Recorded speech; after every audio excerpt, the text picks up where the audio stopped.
पायावर आपल्या उभं राहिलं पाहिजे, की छोटे छोटे खर्च आपले असतात, की पटकीने काही न कोणाला न विचारता आपण घेऊन येऊ शकतो. इतपत पैशाचं स्वातंत्र्य आपल्याला असायला हवं. म्हणजे शिवण शिकावं लागलं की आधी त्यामुळे मी छोटे छोटे कोर्स जवळपास जाऊन केले. सगळ्या कोर्स झाल्यावरती काहीतरी वाटलं असेल की आता काहीतरी करावं? दुसऱ्या टेलरच्या हाताखाली मी काही दिवस बरं. काम केलं आणि ते करत असताना फॅशन डिझायनिंग पण. बुटीक कडे कसा प्रवास झाला? साडी घेतली तर फॉल पिको करून ब्लाऊज शिवून सगळं घरात 4-5 वर्ष केल्यानंतर मग बुटीक. कोविडच्या काळामध्ये या बुटीकचं काय झालं? की काहीतरी करावं लागणार आहे आता आपल्याला, तर मग कसे कसे मार्ग काढले? राजस्थानला मी एकदा ट्रिपला गेलो तर तिथे खूप सारे असे ब्लॉक प्रिंट्स हे ते तशा टाईपचे प्रॉडक्ट्स मला आवडले छान, तर ते मी घरी घेऊन आले आणि ते त्याला खूप छान रिस्पॉन्स मिळाला. मग कसं कसं तुम्ही त्याचं प्लॅन केलं, कसा फायनान्स अरेंज केलाय? त्यावेळेस नेमकं दिवाळी आली होती जवळ, आपण एखादं एक्झिबिशन ट्राय करलो. हे जे पहिलं प्रदर्शन तुम्ही केलं त्याच्याविषयी थोडा अनुभव सांगा. छान त्याला लोकांनी रिस्पॉन्स दिला की लोकांना ते प्रॉडक्ट्स आवडत होते. तुम्ही छोटी छोटी प्रदर्शनं केली, तर घे भरारीच्या प्रदर्शनाला कशी काय सुरुवात? फर्स्ट टाइम गेबरारीला फेसबुक पोस्ट केली. कसा होता रिस्पॉन्स? ही पोस्ट व्हायरल गेली होती आणि एका पोस्टमधूनच 20 ते 25 ऑर्डर गेल्या. अजून एक टर्निंग पॉईंट मला सांगायला हवे. दादरचं एक्झिबिशन पण असंच लास्ट मोमेंटला अगेन्स्ट कॅन्सलेशन आलं होतं, तर थोडं टेन्शन आलं होतं की अरे एवढ्याशा जागेत सेल होतं का, पण फ्रायडे पासूनच इतकी प्रचंड गर्दी होती की आम्ही फ्रायडेलाच स्टॉक आउट झालो. हा जो बिझनेस आहे याच्यामध्ये बरेच लोक असतात, कॉम्पिटिशन असते. मग ह्या कॉम्पिटिशनला कसं फेस करायचं? चॅलेंजेस तर खूपच आहेत. कॉम्पिटिशन मार्केटमध्ये प्रचंड आहे. रोज त्याचा सातत्याने आमच्याकडून विचार केला जातो की आता काय नवीन. ऑनलाईन मार्केट असल्यामुळे कस्टमर खूप जागरूक आहेत, बरोबर. त्यामुळे त्यांना. नमस्कार, मी नीलम, घे भरारीची को-फाउंडर. आपल्याला लहानपणापासून सगळेजण सांगत असतात की नुसता अभ्यास करू नका, काहीतरी छंद तुम्हाला हवे आहेत, किंवा आपल्याला खूप अभ्यासाची आवड नसेल तर असा काहीतरी छंद हवा जो आपला वेळ छान घालवू शकतो, आपल्याला पुढे कदाचित तो अर्थार्जनालाही मदत करू शकतो, किंवा आपला एक चांगला वेळ जाणं, काहीतरी आपल्याला फ्रेंड सर्कल डेव्हलप करण्यासाठी सुद्धा उपयोगी येऊ शकतो. पण आपण काही मोठ्यांचं ऐकतोच असं नसतं. आज आमच्याकडे आलेल्या गेस्ट आहेत अनघा सहस्त्रबुद्धे. यांची आई त्यांना नेहमी सांगायची की काहीतरी छंद हवा, जी तुझी आवड आहे, शिवण किंवा आपल्याला होम डेकोर किंवा काहीतरी घरात सजवायचंय, आपल्याला काहीतरी घरासाठी करायचंय, तर तू कर, ते काहीतरी शिक, फॅशन डिझायनिंग तरी शिक. पण त्यावेळेला आईला काही सिरियसली घेतलं नाही, अभ्यास केला. मग पुढे लग्न झालं. लग्नानंतर एक साधं सोपं हाऊसवाईफचं आयुष्य वाट्याला आलं. ते जगतानाही मजा येत होती, मुलं झाली. पण एक असं संकट आलं ज्याच्यामुळे आयुष्याची दिशा बदलावी लागली, काहीतरी वेगळं करावं लागलं. त्यावेळेला त्या शिकवणीची, आईनी सांगितलेल्या गोष्टीची आठवण आली. ती कशी आली आणि त्या छंदाचंच अल्टिमेटली एका छान व्यवसायात आणि व्यवसायाचं आज ब्रँड मध्ये रूपांतर झालंय. आणि हे सगळं ऐकण्यासाठी अक्षरशः तुम्हाला खूप आवडेल, तुम्ही प्रेरणा घ्याल अशी हे छान स्टोरी आहे. आर्या बाय अनघा हा ब्रँड डेव्हलप कसा झाला हे आपण ऐकूया अनघा सहस्त्रबुद्धे आणि त्यांची मुलगी, त्यांच्या दोघींच्याच तोंडून. नमस्कार. नमस्कार. खूप मस्त वाटतंय तुम्हाला ऑफलाईन बघून. आपण एक्झिबिशन्स मध्ये भेटत असतो, एरवी तर आपण असे भेटत नाही. सो मला असं सांगा की तुमचं लग्न जेव्हा झालं त्यावेळेला तुम्ही काय करत होता? मी लग्न झालं त्यावेळेस शिकत होते. हम्म. माझं अगदीच लहान वयात लग्न झालं, म्हणजे आत्ताच्या दृष्टीने हा. 20 चालू होऊन जस्ट संपलं होतं आणि बापरे. त्यावेळेस माझं लग्न झालं. माझ्या बरं. नवऱ्याचं लग्न वय होतं 22. बरं. आई वडिलांनी करून दिलं. म्हणजे आता लग्नाच्या वेळेस मुली जसा विचार करतात की करिअरमध्ये थोडंसं हा. लक्ष द्यायचंय, करिअर करायचंय आणि मग लग्न, तसा विचार केलाच गेला नाही. ओके. जरा 30व्या मोठं वर्षी झालं आणि लग्नच झालं. जरा मोठं झालं आणि लक्ष झालं. म्हणजे तो विचारही मनात, ते वयही तसं नव्हतं की विचार करावा की आपण करिअरमध्ये थोडंसं स्टेबल व्हावं. मी पतसंस्थेत जॉब करत होते. ते करत असताना मला बँकेच्या एक्झाम्स वगैरे द्यायच्या होत्या. हे सगळं असं चाललं होतं. पण त्यातच एक स्थळ आलं आणि लग्न ठरवून गेलं. होऊन होऊही गेलं गेलं, लग्न, होऊन नकळत. गेलं नकळत. ओके. आता हे जेव्हा लग्न झालं त्यावेळेला कळलं होतं का आता आपल्याला हाऊसवाईफ बनायचंय, आणि त्याची तयारी होती का मनाची? हो, म्हणजे तेच सांगते ना, वयच असं होतं की तो विचारच केला नाही. त्यांनी सांगितलं होतं की नको, म्हणजे तू जॉब करतेस तर काही गरज नाहीये. डिस्टन्स पण लांब होता. माझं माहेर चिंचवड हे वडगाव नगर रोडला. तेवढं डिस्टन्स, त्यावेळेस तेवढी आणि ट्रान्सपोर्ट हे त्यावेळेला हे नव्हतं. होतं की नोकरी न करणारी मिळते, म्हणजे हे हो सगळं नॉर्मल नॉर्मल होतं अगदी. आणि उलट छान वाटायचं हो मुलींना की मस्त हा वाटलं, माझ्याकडून छान केली. वाटलं. आधी तरी म्हणजे जॉब करता करता हम्म. शिक्षण केलं, घरातलं पण आईला मदत वगैरे करायचो आणि आता एकदम निवांत असं काहीतरी छान वाटलं. मजा आली पहिल्यांदा मजा म्हणजे. आली पहिल्यांदा. ओव्हरऑल हाऊसवाईफ म्हणून एक आयुष्य कसं होतं, मुलं, हाऊसवाईफ असं, आणि कसं वाटत होतं? छान वाटत होतं, वेळ अगदी छान जात होता. घरात जॉईंट फॅमिली होती. मग पहिली मुलगी अगदी 1 वर्षाच्या आत झाली. त्याच्यानंतर 2-2.5 वर्षाच्या गॅपनी ही अक्षता झाली. घर, मुलं याच्यामध्ये वेळ जात होता. पण कुठेतरी आधी मी जॉब करत म्हणजे बिझी राहिलेलं असं हे होतं. मग घरामध्ये तोच-तोचपणा जाणवायला लागला. सो मग हाऊसवाईफ असताना तुम्ही आनंदी होतात, पण कुठेतरी एकाकीपणा तुम्हाला जाणवायला लागला. तो का, कसं, आणि मग त्याच्यातून काय करावंसं वाटलं? एकाकीपणा जाणवत होता, वेळ जात नव्हता. प्लस आपला काहीतरी हातामध्ये आपला पैसा असावा, ही पण जाणीव व्हायला लागली, की नाही आपण पायावर आपल्या उभं राहिलं पाहिजे, की छोटे-छोटे खर्च आपले असतात, की पटकीनी काही न कोणाला न विचारता आपण घेऊन येऊ शकतो. इतपत आपलं स्वातंत्र्य, पैशाचं स्वातंत्र्य आपल्याला असायला हवं, ही जाणीव त्यावेळेस झाली. बरं. आणि ती थोडीशी आई आधीपासून सांगत होती, की शिक थोडंसं काही, छंदांना वेळ दे. की तो आपण घरात बसून बाहेर तर पडायचं नाहीये. मग घरात बसून मला काही हो, करायचं आता आहे. 2 मुली असताना मग बाहेर मुली जाणं शक्य. असताना मग थोडा वेळ असं बाहेर पडून शिकायला लागले. शिवण थोडंसं अगदी हे करून आणि आता ते हे करत शिवण आपल्याला त्यावेळेला येत होतं का एवढं, किंवा त्याचं कसं, म्हणजे शिवण शिकावं लागलं की आधी थोडं येत होतं, काय केलं आपण ह्याच्यामध्ये? आईचं बघून थोडंफार म्हणजे टिपा मारायच्या, हे करायचे. ती तिला थोडीशी मदत करत होती. त्यामुळे ती येत होतं. हम्म. आणि थोडंसं लहानपणापासून बघितल्यामुळे मला जास्त वेळ लागला नाही शिकायला ते. ओके. त्यामुळे मी छोटे-छोटे कोर्स जवळपास जाऊन केले. म्हणजे आणि त्याला चालत होतं, बाहेर गेलेलं, हां, हो. घरातनं बाहेर पडता हो. येत होतं. कसं हे कसं डेव्हलप केले, कोणी सपोर्ट केला का याला? अर्थात घरातल्यांनी सपोर्ट केला. सासऱ्यांनी थोडं म्हणजे की बाबा हिच्यामध्ये काहीतरी आहे, ही करू शकते म्हणून सासऱ्यांनी पण त्याला प्रोत्साहन दिलं, सासऱ्यांचा दृष्टिकोन काय होता, म्हणजे या ओव्हरऑल सगळ्याकडे बघण्याचा? की "तू तुझ्या पायावरती उभी राहा. म्हणजे घरात तोच-तोचपणा हे करून नाही का त्यातच गुंतण्यापेक्षा तू बाहेर पड." असं त्यांचं म्हणणं होतं. ओके. म्हणजे पहिल्यांदा पण घर सांभाळून असं. हा, घर सांभाळून घर कधीतरी सांभाळून जेवढं हां. होईल तेवढं म्हणजे कर. पूर्ण वेळ ड्युटी असं हे नव्हतं, ओके. की जे पहिल्यांदाच नाही म्हणून सांगितलं होतं त्यांनी. बर. म्हणजे त्यांना बाहेर नोकरी करणारी मुलगी नको होती, नको होती. पण काहीतरी छंदांना वेळ देत असेल, थोडाफार घर सांभाळून होत असेल तर चालणार होतं. चालणार अशा होतं. पद्धतीत आपण थोडस बाहेर पडली, बरोबर.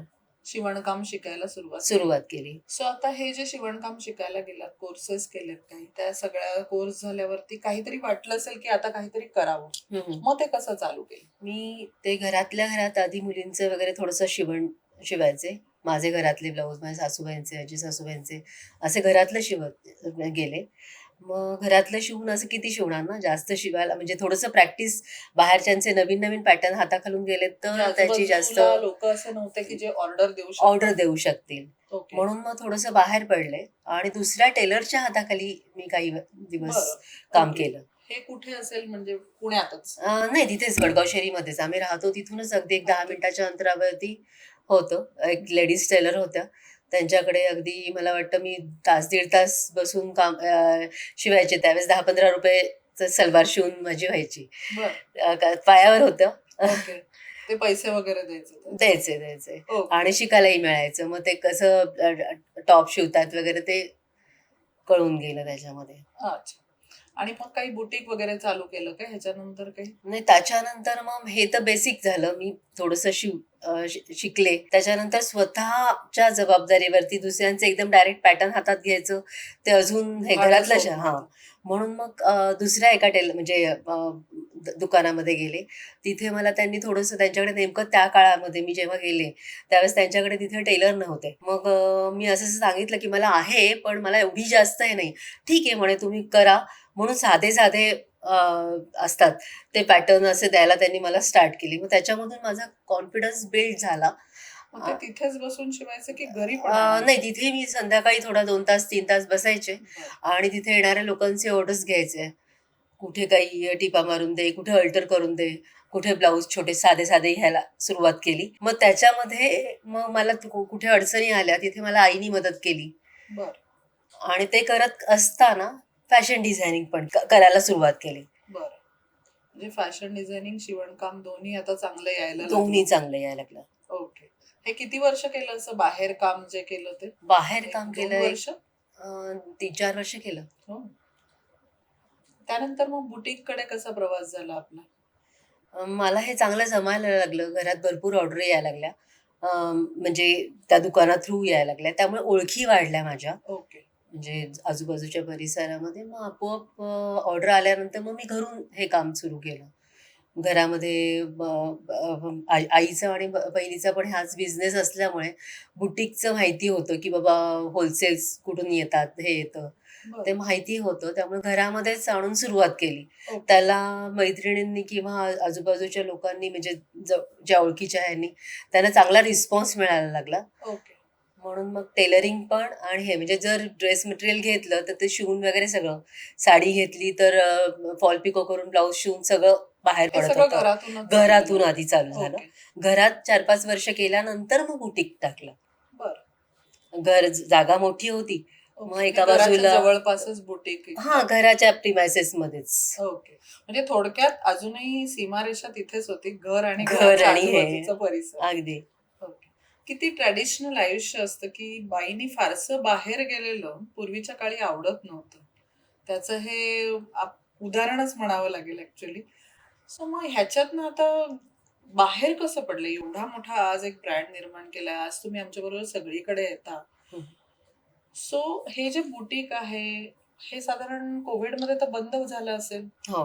मग कोव्हिडच्या काळामध्ये या बुटीकचं काय झालं? कोविडचा काळ आमचं आयुष्य पूर्ण बदललं. म्हणजे होत्याचं नव्हतं पूर्ण त्या कोविडच्या काळामध्ये झालं.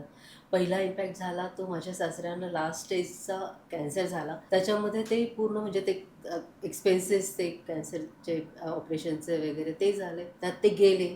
तो एक मोठा एखाद्या घराचा मोठा आधारस्तंभ आमच्या गेला. कंपनीमध्ये होत्याचं नव्हतं झालं. वर्कर्स सगळे पळून गेले घाबरून. सप्लायर्सची देणी थकली. लोन्सचे रिपेमेंट्स कसे करायचे हे मोठे प्रश्न आमच्यासमोर उभे राहिले. त्यातच मुलीचं लग्न ठरलं. मुलीचे लग्न करून द्यायचं आता तिथं तर आपण काही सांगू शकत नाही ना. त्यामुळे तो एक मोठा हे होऊन गेला होता. माझा छोटासा काही बिझनेस छोटं चालू होतं ते पण पूर्ण बंद झालं. त्यामुळे घराचं पूर्ण दिशा बदलली. आम्ही अक्षरशः रात्र आमच्या झोपा उडाल्या. माझ्या मिस्टरांना बीपीचा त्रास तिथे सुरू झाला. त्यांना टेन्शन यायचं. मग त्या टेन्शनमध्ये मी त्यांना आम्ही म्हणजे हिनी पण त्यावेळेस त्यात असं झालं की कोविडच्या वेळेस कुठलेच सप्लायर्स क्रेडिटवरती माल नाही द्यायचे, सगळ्यांना कॅश द्यावी लागायची. तर त्यांचे सारखे फोन येत राहायचे की पेमेंटसाठी किंवा ह्याच्यासाठी, किंवा इवन आपल्याला ऑर्डर आले तर ते पूर्ण कसे करून द्यायचे जर आपल्याकडे रॉ मटेरियलच घ्यायला कॅश नाही आहे. तर तो एक खूप मोठा इम्पॅक्ट बसला होता कोविडच्या वेळेस, की कामं आली तरी प्रॉब्लेम होती, नाही आली तरी काय करायचं काहीच कळत नव्हतं. आणि टेन्शन tension. सगळ्या बाजूंनी पूर्ण टेन्शनने घेरलेलं होतं. ह्या काळामध्ये आम्ही दोघी त्यांच्या पाठीमागे पूर्ण खंबीरपणे उभे राहिलो, की आत्तापर्यंत कसं आमच्या सासऱ्यांच्या हातामध्ये होतं. त्यांनी करून दाखवलेलं होतं. आता आपल्याला करून दाखवायचं. आता आपला टर्न आहे. आम्ही दोघीजणी त्यांच्या मागे आपल्याला हरायचं नाही आहे. काहीतरी करून दाखवायचं आहे. म्हणून आम्ही त्यांच्या पाठीमागे उभे राहिलो. एवढा घरामध्ये क्रायसिस आला, आर्थिक जो काही होता कोविडच्या काळात, त्यावेळेला तू सगळं बघत असशील की आई वडिलांचं काय चालू आहे आणि ओव्हरऑल तुमचं पण सगळ्यांचं जे काही घरात असेल. सो तुला काय वाटतं त्यावेळेला कसं संकट होतं कोविडचं आणि त्याच्यातून काय कसा मार्ग काढला हे मला थोडक्यात सांग ना. कोविडच्या काळात लॉकडाऊन तर चालू झालंच होतं. त्याच वेळेस आजोबांना लास्ट स्टेज कॅन्सर डिटेक्ट झालं. नंतर आमच्या दोघींच्या शिक्षणाचे खर्च चालूच होते. मम्मीचं बुटीक बंद पडलं होतं लॉकडाऊनमुळे, बाबांची फॅक्टरी पण बंद पडली होती. तर एवढे सारे जे एक्सपेन्सेस आहेत आणि त्यातच विदिन अ फ्यू डेज हर्षदाचं लग्न पण ठरलं होतं. तर एवढे सारे एक्सपेन्सेस हे आपण कसे मॅनेज करणार आहोत हा एक खूप मोठा प्रश्न होता त्यावेळेस. आता मग हे आपल्या ताईचं लग्न ठरलं, त्याचा सगळा खर्च यायचा होता. मग कुठेतरी नव्या एका काहीतरी गोष्टीची सुरुवात डोक्यात सुरू झाली असेल हो. की काहीतरी करावं लागणार आहे आता आपल्याला. तर मग कसे कसे मार्ग काढले त्याच्यातनं तू? ॲक्च्युली आमच्या घरच्यांनी आम्हाला कधीच असं हे नाही केलं की तू इंजिनियर झाली आहेस, तू MBA झाली आहे, तू जॉब कर. किंवा हर्षदाला फोर्सने केलं की तू डेंटिस्ट झाली आहे तर तू प्रॅक्टिसच कर. आमचे जे काही हॉबीज होते ते त्यांनी आम्हाला नेहमी जोपासून दिलेत. जसं की तिला होम बेकिंगची आवड होती, तर ती तेच ॲज अ बिझनेस खूप छान करते आत्ता. तर आमचं पण जे होम डेकोर रिलेटेड आवड होती, त्यातच आपण काहीतरी पुढे करूयात असं या ओके. दृष्टीने मग विचार त्याचा चालू सुरुवात होता. कुठून केली आता? त्याची सुरुवात झाली राजस्थानला आम्ही एकदा ट्रिपला गेलो होतो. मी दोन्ही आजींना घेऊन गेलेले. तर तिथे खूप सारे असे ब्लॉक प्रिंट्स हे ते तशा टाईपचे प्रॉडक्ट्स मला आवडले जाम. तर ते मी घरी घेऊन आले आणि सगळ्यांना मम्मीनी तिच्या फ्रेंड्सला दाखवले थोडेफार. मग इथे त्याला खूप छान रिस्पॉन्स मिळाला. त्यावेळेस डिसाईड केलं की आपण हे जी जे प्रॉडक्ट्स हाताच आणले याचा सेल कसा केला मग तुम्ही? त्यावेळेस फक्त जे मम्मीचे ओळखीचे लोकं होते त्यांना घरी बोलवून दाखवलं होतं. ओके. की खूप लिमिटेड होते. मी एका ट्रॉली बॅगमध्ये घालून म्हणजे आणलं साधारण काय तेवढेच असेल होते. इन्व्हेस्टमेंट त्याची? 30,000-40,000 असेल फक्त ओके. त्यावेळेस. ओके. आणि त्याला खूपच छान रिस्पॉन्स मिळाला होता. मग डिसाईड केलं की आपण हेच ॲज अ बिझनेस स्टार्ट करूया. तर हे जे तू सगळं आणलं, सेल झाला, हां. त्यानंतर तू हाच बिझनेस करायचा हे ठरवलंस. येस. मग कसं तुम्ही त्याचं प्लॅन केलं? कसा फायनान्स अरेंज केला? याविषयी काही सांगू शकता? आम्ही असं ठरवलं की दुकान तर नको टाकून बसायला आता. कारण की वॉक इन कस्टमर्स एवढे नव्हते किंवा घर आपल्याला थोडंसं त्याच येस. साईडला होतं मग. हां. आणि त्याच कस्टमर्समध्ये मजा नव्हती येत एवढी, तेवढा सेल होत नव्हता. तर असं विचार केला त्यावेळेस नेमकं दिवाळी आली होती जवळ. आपण एखादं एक्झिबिशन ट्राय करूया. हे जे पहिलं प्रदर्शन तुम्ही केलं त्याच्याविषयी थोडा अनुभव सांगा ना, डिटेल्स. येस. पहिलं प्रदर्शन झालं त्यावेळेस आम्ही कारमध्ये थोडाफार माल एवढं 2 बॅग्समध्ये मावेल एवढाच घेऊन गेलो होतो. एका टेबलवरती मांडला होता आणि खूप छान त्याला लोकांनी रिस्पॉन्स दिला, की लोकांना ते प्रॉडक्ट्स आवडत होते. तर त्यावेळेस पण सगळा स्टॉक आउट झाला होता ऑलमोस्ट कारण नेमकं दिवाळी पण होती जवळ. आणि त्याच पुढच्या आठवड्यात अजून एक एक्झिबिशन बुक केलेलं. तिथे पण चांगला रिस्पॉन्स मिळाला. त्यांनी एक छान कॉन्फिडन्स येऊन गेला, की आणि जमतंय मेन म्हणजे आपल्याला. येस जमतंय. तुम्ही छोटी प्रदर्शनं केली. तर घे भरारीच्या प्रदर्शनाला कशी काय सुरुवात केली? तुम्ही घे भरारी जॉईन कशा काय झालात? पहिल्या एक्झिबिशनच्या वेळेस आमचं जेव्हा एक्झिबिशन चालू होतं त्यावेळेस आम्हाला जस्ट आजूबाजूला कुजबूज ऐकायला आली होती की घेवरारी पंडित फार्मला चालू आहे. दिवाळीच्या आधीचं एक्झिबिशन चालू होतं. हे 2023 ची गोष्ट आहे मला वाटतं ही. 2023 ची दिवाळी. त्यावेळेस म्हणजे आम्हाला जस्ट ऐकायला आलं होतं पण घेवरारी तेवढं त्यावेळेस घेवरारी काय आहे काही माहिती नव्हतं. मुलीने मला सांगितलं मोठ्या मुलीने की घेवरारी म्हणून फेसबुक पेज ग्रुप आहे. त्याच्यावरती तुम्ही पोस्ट केल्यात की तुमचं म्हणजे सेल वाढायला किंवा हे करायला बिझनेससाठी उपयोगी ठरतं म्हणून.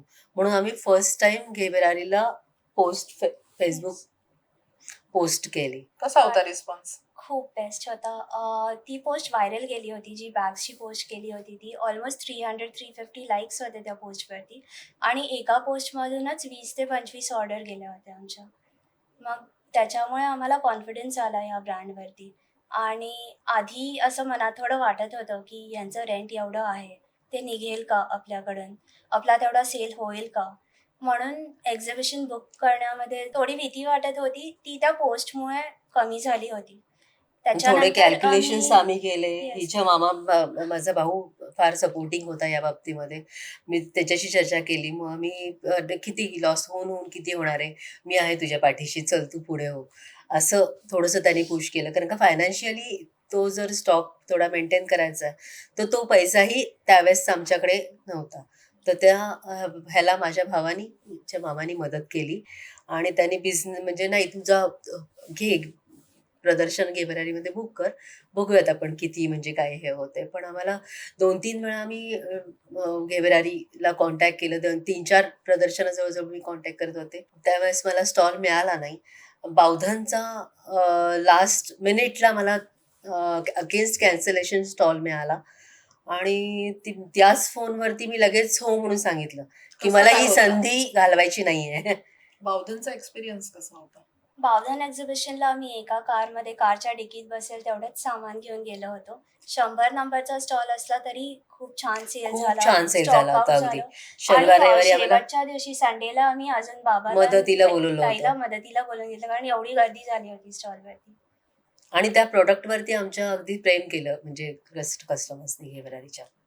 तिथपासून आतापर्यंत साधारण किती एक्झिबिशन्स केली आहेत, कुठल्या कुठल्या गावांना केली आहेत? आम्ही त्याच्यानंतर अजून एक टर्निंग पॉईंट मला सांगायला आवडेल. 1-2 आपण पुण्यातली एक्झिबिशन्स केली घे भरारीबरोबर त्याच्यानंतर. मग मुंबईचं, दादरचं एक्झिबिशन पण असंच लास्ट मोमेंटला अगेन्स्ट कॅन्सलेशन मिळालं होतं. सो तुमची दादरची स्टोरी सांगा ना, काहीतरी वेगळी आहे ती. येस. दादरचा स्टॉल ज्यावेळेस अगेन्स्ट कॅन्सलेशन अगेन हा पण मिळाला होता. Last moment last moment. आणि त्यावेळेस पण थोडी भीती होती की आपल्याला एकतर आता मुंबईला जायचं आहे, रेंट आहेच, हॉटेलचा खर्च येणार आहे, ट्रान्सपोर्टचा खर्च येणार आहे. तर ही सगळी खूप मोठी फिगर होती. हे सगळं आपल्या सेलमधून निघू शकेल का?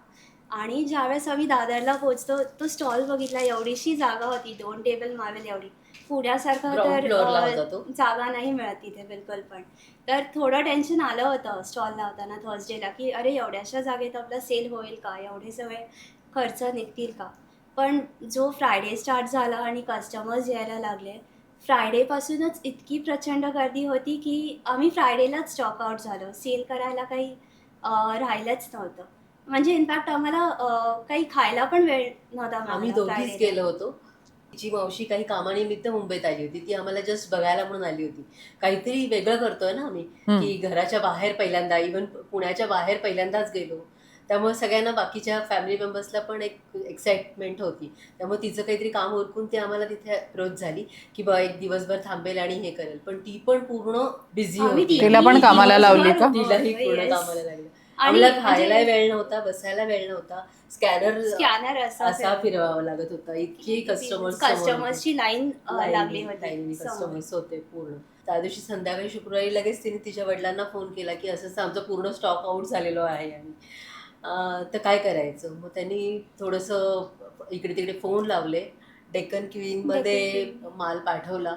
आम्ही तो सकाळी जाऊन घेऊन आलो आणि दुसरा आता झालं टेन्शन फ्री, आता आपल्याला काही प्रश्न नाही, हा पुरून जाईल आपल्याला असं वाटलं आम्हाला. पण कुठलं काय, शनिवार सुरू झाला तर तो शुक्रवारपेक्षाही डबल.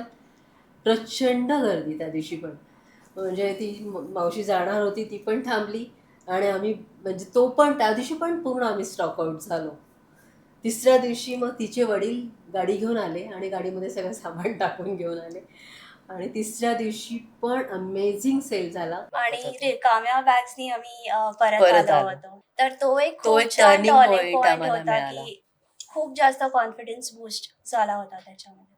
मग त्याच्यानंतर आम्ही एक पण घे भरारीचं एक्झिबिशन सोडलं नाही. ऑलमोस्ट 35 केलेत आतापर्यंत.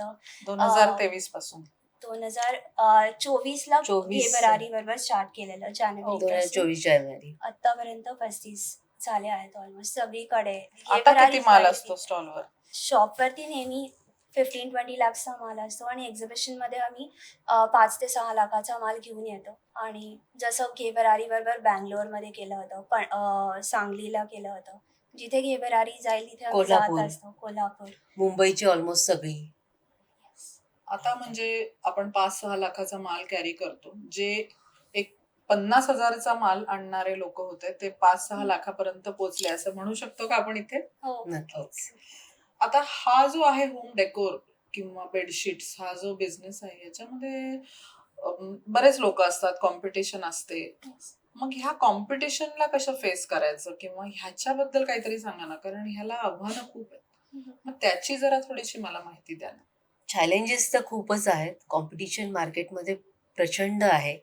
म्हणजे याचा अगदी डेली, म्हणजे रोज ह्याचा सातत्याने आमच्याकडून विचार केला जातो, की आता काय नवीन, आता काय नवीन. हा विचार आमच्याकडून केला जातो. प्राइस क्रायटेरिया तो आहेच आहे. कारण का आजकाल ऑनलाईन मार्केट असल्यामुळे कस्टमर खूप जागरूक आहे. बरोबर. त्यामुळे त्यांना रेट्स हे सगळीकडे माहिती आहेत. त्यांना रेट्स रिझनेबल पाहिजे, क्वालिटी छान पाहिजे.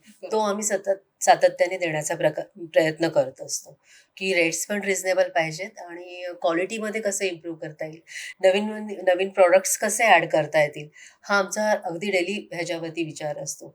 टोट बॅगचं आम्ही फर्स्ट एकच बॅगपासून स्टार्ट केलेलं होतं. ते आमचे जवळजवळ आता 15 नवीन आम्ही प्रॉडक्ट त्याच्यामध्ये काढलेले आहेत. पाऊच सेट काढलेत, वेगवेगळे वॅनिटी पाऊच काढलेले आहेत. बॅग्समध्ये म्हणजे कस्टमरच्या रिक्वायरमेंटप्रमाणे त्यांनी कधी सांगितलं छोटी पाहिजे, मोठी पाहिजे, त्याप्रमाणे ते चेंजेस करत गेलेलं आहे. हा आमचा जो टोट बॅगचा वगैरे जो आहे तो पूर्ण एक्सपोर्ट क्वालिटीचा माल आहे. पण तो बेसिक किमतीमध्ये आम्ही देतोय इथे. आणि त्याच्यामध्येच ब्रँडिंग करायचा पण आमचा आता थोडे दिवसामध्ये विचार चालू आहे. बेडशीट्समध्ये प्रीमियम क्वालिटी आणण्याचा प्रयत्न केलाय. आता आम्ही एम्ब्रॉयडरी बेडशीट्स स्टार्ट केलेले आहेत. त्याच्यामध्ये भरपूर व्हरायटी आणतोय. मस्त, खूप छान. आम्ही एक्झिबिशन आपलं चालू असताना आसपासच्या स्टॉल्सवरती फिरतो. तिथे जे नाही आहे ते आपण आपल्या प्रॉडक्ट रेंजमध्ये ॲड करू शकतो का याचा विचार करतो. किंवा आता मार्केटमध्ये सध्या काय ट्रेंडिंग चालू आहे, असा मार्केट रिसर्च पण आमचं सतत चालू असतं. म्हणजे दुसऱ्याचं काहीही कॉपी न करता नवीन काहीतरी नवीन डेव्हलप काहीतरी करण्याचं develop आपण करायचं. सतत आणि कॉम्पिटिशन मध्ये स्टँड होण्याचा. प्रयत्न करतो. आता ओव्हरऑल ह्या ब्रँडला कुठे न्यायचंय आपल्याला? काय स्वप्न आहे आपलं? आम्हाला सगळ्यात आधी तर ई-कॉमर्सवरती रजिस्टर करायचं आहे. अजून वायडर ऑडियन्सपर्यंत पोहोचायचं आहे. एक्सपोर्टचं पण बघायचं आहे की आपण एक्सपोर्ट कसं करू शकतो, अजून कसं वाढवू शकतो, अजून बल्क ऑर्डर्स कसे सप्लाय करू शकतो. आणि अजून एक मला सांगायला आवडेल मॅम, आपलं ज्यावेळेस बँगलोर एक्झिबिशन झालं होतं त्याच्यानंतर आम्हाला एक मोठी US-साठी बल्क ऑर्डर मिळाली होती, जे त्या स्वतःच गिफ्टिंगसाठी तिकडे भरपूर आपले पाउचेस घेऊन गेल्या होत्या. ओके. तर तसं आपण अजून कसं एक्सपोर्ट करू शकतो ते पण बघायचं आहे. जसं रिसेंटली आम्हाला एक ऑर्डर आलेली अरुणाचल प्रदेशवरून होती आणि मी असंच सहज मॅपवरती बघितलं की कुठे आहे, तर ते ऑलमोस्ट चायनाच्या बॉर्डरपाशी होतं. म्हणजे इतक्या लांबून लोकं आपल्याशी कनेक्ट होतात सोशल मीडियावरून. तर हे जे आपल्याला एक छान प्लॅटफॉर्म आणि टूल मिळालं आहे, हे आपण कशा पद्धतीने अजून छान वापरू शकतो हे बघायचं. फ्युचरमध्ये मला एक खूप छान ब्रँड आयडेंटिटी डेव्हलप करायची आहे आपली, की होम डेकोर किंवा बेड लिनेनचं नाव डोक्यात आलं की आर्याकडूनच आपण शॉपिंग करूया, असं व्हायला पाहिजे. नंतर एक फिजिकल स्टोअर पण चालू करायचं आहे. एक्झिबिशन्स करायचे आहेत भरपूर वेगवेगळ्या सिटीजमध्ये, इनफॅक्ट वेगवेगळ्या कंट्रीजमध्ये सुद्धा. ओके. सो तुम्ही सगळ्यांनी ऐकलंच असेल की आपले छंद हे कधी कधी आपल्या व्यवसायाला खूप मोठ्या दिशेला घेऊन जातात. व्यवसाय छान आपला एक ब्रँड होऊ शकतो. आपण त्याच्यामध्ये मेहनत केली तर घरादाराला एक स्त्री सहज लीलया सांभाळू शकते. त्यामुळे कुठल्याही स्त्रीने कुठल्याही वयात कधीही कुठल्याही अडचणीत उभं राहायचं ठरवलं तर ती नक्की होऊ शकते. कुठली गोष्ट तिला अडथळा येत नाही. हे आपण आत्ता ऐकलं, बघितलं आणि यांनी तर अनुभवलं आहे. सो खूप छान वाटलं तुमची स्टोरी ऐकून. मस्त मजा आली ऐकायला, बोलायला. नेहमी तर आपण भेटतच असतो तेव्हा तर मजाच येत असते. सो बरं वाटलं तुम्ही आलात, सगळी स्टोरी सांगितली. Thank you so much.